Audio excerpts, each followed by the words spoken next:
Genul programului. Documentar.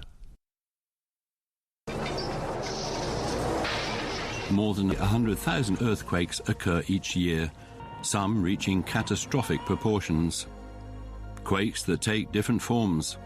Little by little, scientists are beginning to uncover their secrets and anticipate potential outbreaks. Earthquakes are particularly powerful. They can annihilate a city in just a few seconds. Donc c'est beaucoup d'énergie qui s'accumule et qui se libère instantanément. C'est très brutal et c'est très violent. Entire cities collapse like sandcastles. There is nothing worse than earthquakes. Si on regarde les catastrophes qui ont causé le plus de morts autour de notre courte histoire de l'homme par rapport à ces phénomènes géologiques, le séisme figure au premier rang. Thousands of scientists from all over the world study their behavior to locate the areas where the Earth might tear apart. The biggest challenge for seismologists is to determine the moment the Earth's crust might begin to crack. Une des pistes, en tout cas, de recherche actuelle, c'est de mieux comprendre ce phénomène d'endommagement des roches avant un tremblement de terre. While we wait for new breakthroughs in research, cities of millions of people lie on these giant faults, like Port-au-Prince in Haiti, which was devastated by an earthquake in 2010.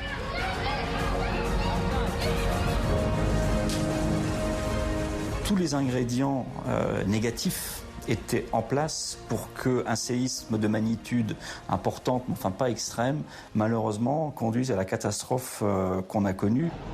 In Nepal, thousands of people were killed and 500,000 houses were destroyed after a quake that ravaged everything for over 10 kilometers.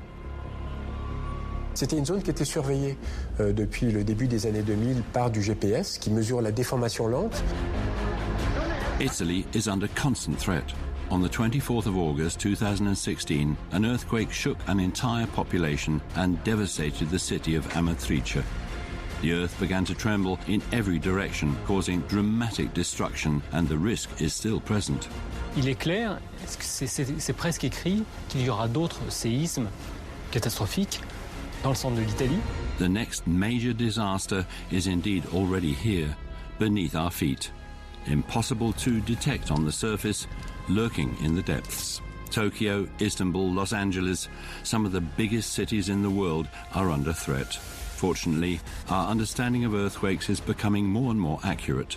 Science is now able to locate the geographical zones where the Earth is about to tremble. Researchers from all over the world are now focusing on one single objective, anticipating the exact moment when the Earth will move. Il y a une voie de recherche qui est celle des précurseurs, déjà. Donc c'est d'essayer de voir si, de manière systématique, il y a des phénomènes qui seraient observables quelques jours, quelques heures avant un séisme. The mystery of what triggers earthquakes remains the biggest enigma that scientists face today.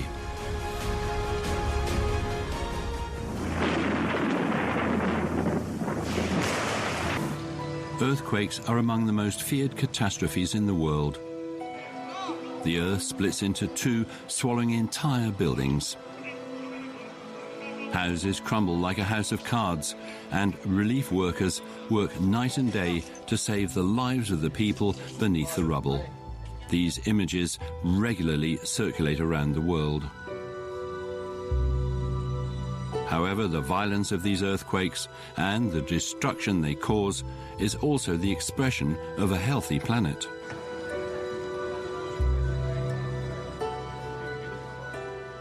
Les séismes, c'est l'expression d'une terre vivante. Donc c'est vrai qu'on le voit comme une catastrophe, donc comme un risque naturel, mais de manière globale, c'est aussi signe c'est ce qui nous permet de vivre sur Terre, de rendre cette terre habitable. The Earth trembles from time to time because of the high temperature of the Earth's inner core. C'est lié vraiment à sa naissance, c'est-à-dire que c'est des météorites qui se sont agrégées les unes aux autres pour finalement faire une grosse boule de neige. Et l'énergie de ces météorites qui se sont rencontrées les unes dans les autres s'est transformée en chaleur, qui est restée accumulée au sein de la Terre. There is therefore a considerable amount of energy in the center of the Earth, 5,000 degrees in the middle of the core. A heat flux is produced which slowly propels more or less solid rocks.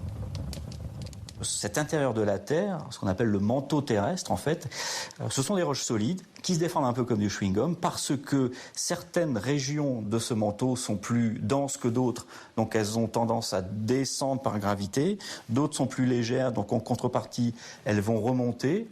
Tout ça dans ce matériau type chewing-gum. The problem is that these areas of more or less dense rock are attached to the cold, hard rocks that are in contact with the atmosphere.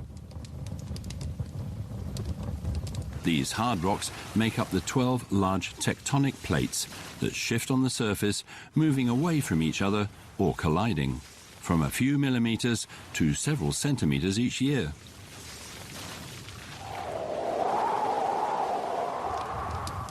The hard rocks are found here in what is called the Earth's crust, an extremely thin layer about 30 kilometers deep compared to the 6,400 kilometers of the Earth's radius. The insides of our planet are moving constantly. Scientists are constantly observing how the softer rocks situated under the tectonic plates shift and in what direction and at what speed. Almost everywhere on the surface of the globe, a vast network of GPS trackers have been installed on mountains as on Great Plains. It allows scientists to follow the movements of the large plates which make up the Earth's crust, covered with cavities and bumps. Quand on regarde là où se placent sur le globe les séismes, là où ils sont localisés depuis qu'on les mesure finalement, depuis les années 60, on voit, si on regarde ça à l'échelle globale, donc à l'échelle du globe, on voit que cette localisation des points rouges, finalement, qui seraient les séismes, délimite très précisément des pièces de puzzle. The movements of these giant puzzle pieces are a very important geological phenomenon. The plates are continental in size. India, Africa, South America, North America. Some of them mark the invisible borders of the great land blocks. There are a dozen of them. Scientists who study the deformations of the Earth's crust take particular interest in the smaller ones. They are the size of several countries and help in making the constant adjustment between the giant plates, which either move closer or move away from each other.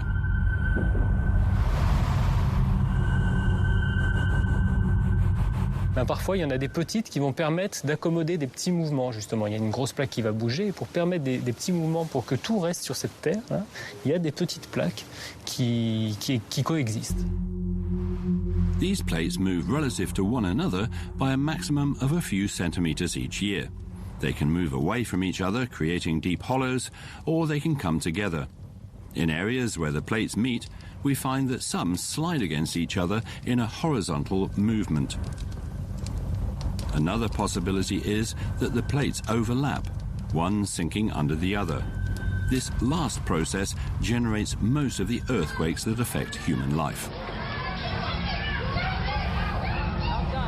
C'est ce qu'on appelle les zones de subduction. Il y en a aux Antilles pour ce qui concerne le territoire français. Et là, lorsque la plaque plonge, elle peut casser alors qu'elle est en train de plonger. Donc là, ça peut être plusieurs centaines de kilomètres de profondeur.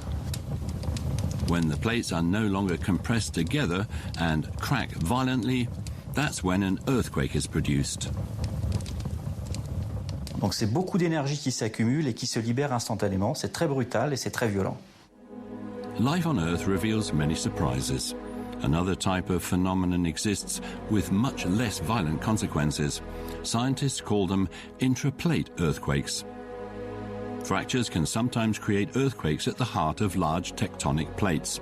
It is a way for the planet to readjust the pressures that dominate the Earth's crust. It is this type of low magnitude seismicity that we observe in metropolitan France. The magnitude makes it possible to chart the violence of an earthquake. The more energy released during a quake, the bigger the magnitude.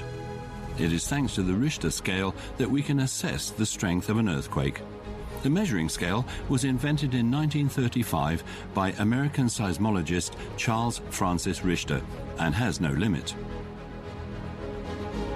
It's an endless scale and is calculated based on the amplitude of the vibrations of the ground. It is said to be weak to moderate from 2 to 5.9. There are a total of nearly 100,000 earthquakes of these magnitudes a year, but above 6, the magnitude is said to be strong. En termes d'ordre de grandeur, ce qui est important à savoir, c'est que si on passe d'un degré à un autre, par exemple de 5 à 6, l'énergie est dissipée de l'un à l'autre, la différence est de 30, un facteur 30. The earthquake is therefore 30 times more violent from one level to the next. From 8 to 8.9, the quake is said to be considerable. It can cause damage hundreds of kilometers around. One is measured every year. Finally, there is the devastating earthquake starting at 9. This was measured only once. In Chile on the 22nd of May 1960 at 7:11 p.m., measuring 9.5 on the Richter scale and causing thousands of victims. The scale does not have a limit. Levels of 11, 12, 13. No one knows just how much energy this force of nature can release. And this is what worries specialists. But it is not necessarily a high-magnitude earthquake that can cause the most damage. The nature of the subsoil is a very important factor that scientists take into account nowadays. If the ground is soft, like here on the left, if it is made up of sand and clay, for example, it favors the seismic waves that unleash their power. A soft ground can even increase the intensity of the waves. In contrast, on the right, where the ground is composed of hard rocks, the waves travel with more difficulty. This type of ground will reduce the destructive effects of the seismic waves. The most striking example is Haiti, one of the biggest disasters of our modern era. With more than 250,000 deaths, Port-au-Prince, the capital, partly destroyed and more than 300,000 families left homeless. Haiti, sometimes called the Pearl of the West Indies, is now one of the poorest countries in the world. In 2010, its capital, Port-au-Prince, with a population of 1 million, suffered one of the greatest disasters in its history. It was 4:53 p.m. There were no warning signs, and in 5 short seconds the city collapsed.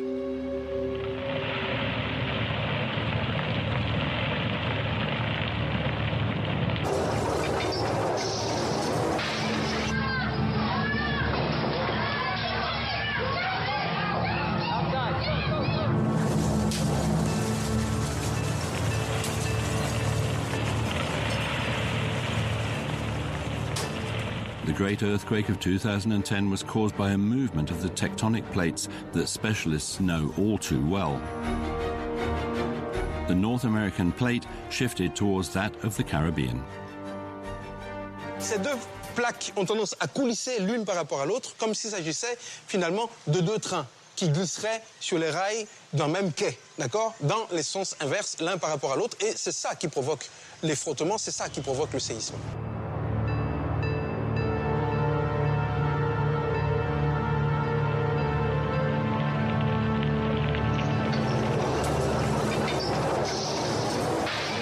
La rupture responsable du tremblement de terre s'est produite à une profondeur de à peine 10 km, c'est-à-dire très en surface par rapport à l'épaisseur, on va dire, de la Terre elle-même comme sphère.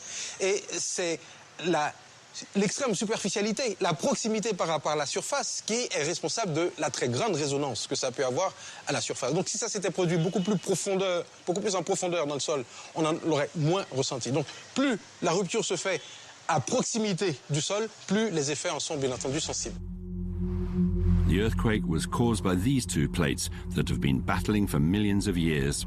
Like two sumo wrestlers, they fight with all their power until one gives way. The place where the point between the two tectonic plates ends up cracking is called the hypocenter. The violence is such that the famous seismic waves flow out and travel several kilometers. It is these waves that cause the ground to shake. Dans le cas du séisme d'Haïti, on avait mesuré par GPS depuis environ 10 ans avant le tremblement de terre les vitesses auxquelles bougeaient les plaques l'une par rapport à l'autre, donc de l'ordre de 7 mm par an. Vous voyez que c'est petit. C'est petit, mais 7 mm par an sur 250 ans Depuis les grands séismes du XVIIIe siècle, ça veut dire qu'il y avait à peu près 1,50 m de déplacement cumulé, accumulé dans les roches en fait, qui s'est libéré le jour du tremblement de terre. There are around 10 earthquakes of a magnitude of 7 each year across all the tectonic plates.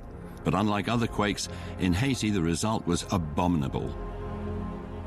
Par comparaison, le séisme de Loma Prieta qui a eu lieu en Californie en 1989, qui avait la même magnitude, qui était donc épicentre juste au sud de Los Angeles, dans une zone très peuplée, a causé, si mes souvenirs sont bons, 16 morts. Alors des dégâts matériels importants, il n'y a pas de doute, il a coûté cher, mais très peu de victimes.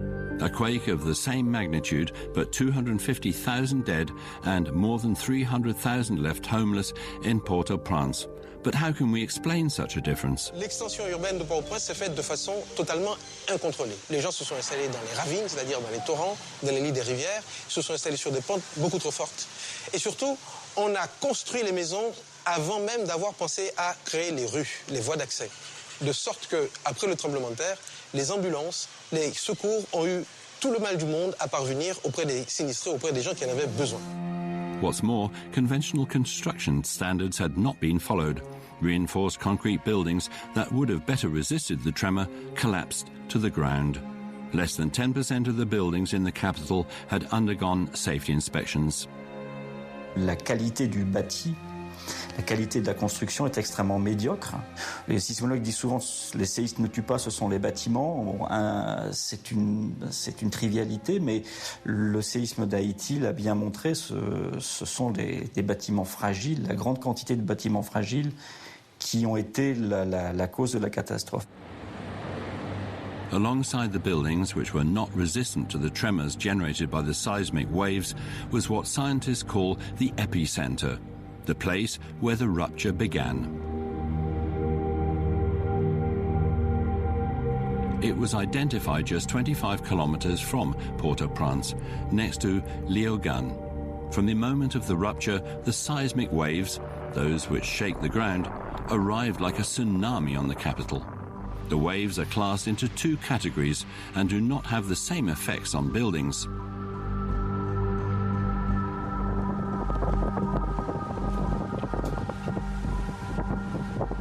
Les basses et hautes fréquences qui sont finalement émises par un séisme, ça représente la période de vibration du sol. Donc si le sol vibre lentement, on est dans le cas de basse fréquence, et s'il vibre très rapidement comme ça, on est dans le cas de haute fréquence.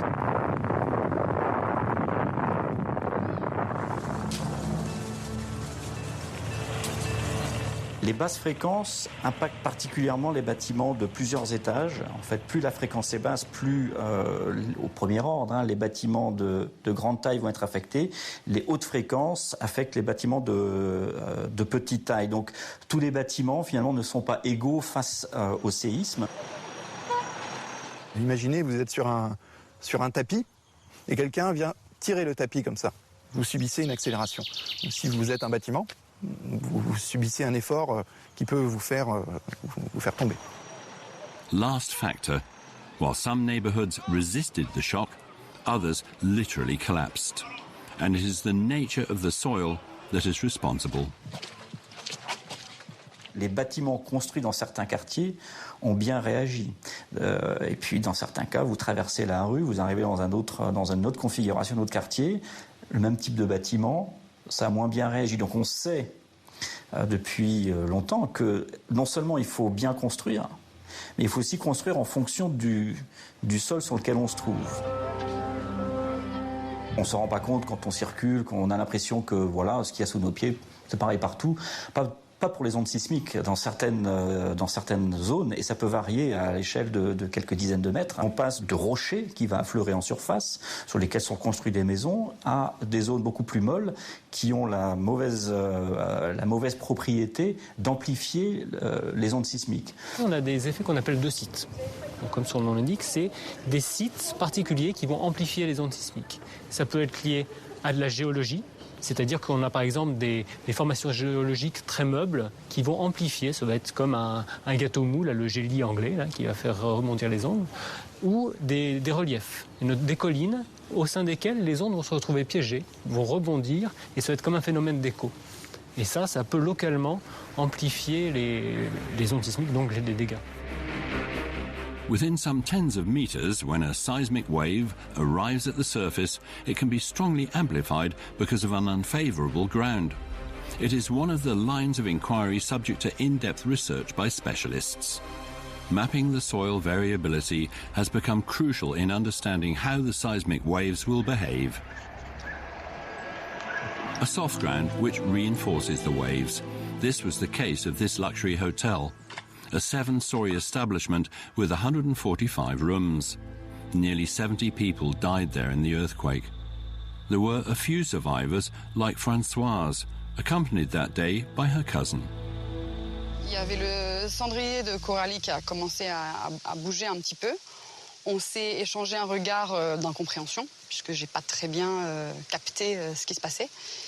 Et à partir de là, ça s'est assez vite enchaîné, puisque les vibrations ont augmenté, et j'ai eu vraiment un sentiment que tout foutait le camp autour de nous. À ce moment-là, ça a vraiment secoué très très très fort.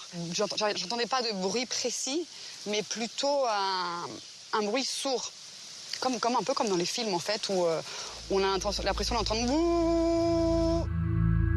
The earthquake's epicenter being very close by, 25 kilometers away, Françoise heard a rumbling created by the friction of the two plates rubbing together. It will prove fatal. Yes, thank you. The death toll is terrible, claiming 250,000 deaths, and the number grew over the following days to several thousand victims due to dozens of aftershocks, one of the earthquake's aggravating factors. Ça a secoué très très fort autour de cette faille, et donc les petites failles qui sont présentes à quelques kilomètres, quelques dizaines de kilomètres, voire plus, ont été secouées, et leur voisinage a été aussi distordu par le mouvement sur la faille principale. Et donc ces contraintes nouvelles, cet affaiblissement lié à la vibration vont faire que elles vont casser 10 minutes plus tard, 2 jours plus tard, 3 mois plus tard. Donc on peut considérer au premier ordre les répliques comme un réajustement, un retour à l'équilibre en quelque sorte du milieu qui vient d'être perturbé par une rupture instantanée. Même si la magnitude peut être plus modérée, et généralement plus modérée que le choc principal, le premier, eh bien les bâtiments sont endommagés. Et donc il n'en faut pas beaucoup forcément pour faire tomber par terre un bâtiment endommagé. Et il y a d'autant plus de répliques que le séisme principal a été important. The first victims of these aftershocks were those trapped under masses of scrap and brick, but also their rescuers. Les répliques sont une vraie angoisse pour les secours français et pour les secours en général, parce que quand on est en train de travailler sur les chantiers, parfois sous des décombres que l'on a essayé de stabiliser un peu, le risque c'est qu'une réplique survenant, de nouveaux effondrements se passent, y compris sur les secours. On a l'impression que les répliques sont par définition inoffensives. Or, c'est faux, parce que plusieurs répliques consécutives ont un effet cumulatif. Port-au-Prince has today been rebuilt, but in very similar conditions to how it was constructed before 2010. The same materials, the same sites, and very low anti-seismic construction standards. The country is among the poorest in the world. Here, it is more about survival than self-protection. However, the chances are a new earthquake will happen. The North American plate continues inexorably to move towards the Caribbean plate. Like bumper cars, the large tectonic plates which cause earthquakes are well known today. Scientists know where the planet will tear, and in some places they have predicted where the chaos will occur.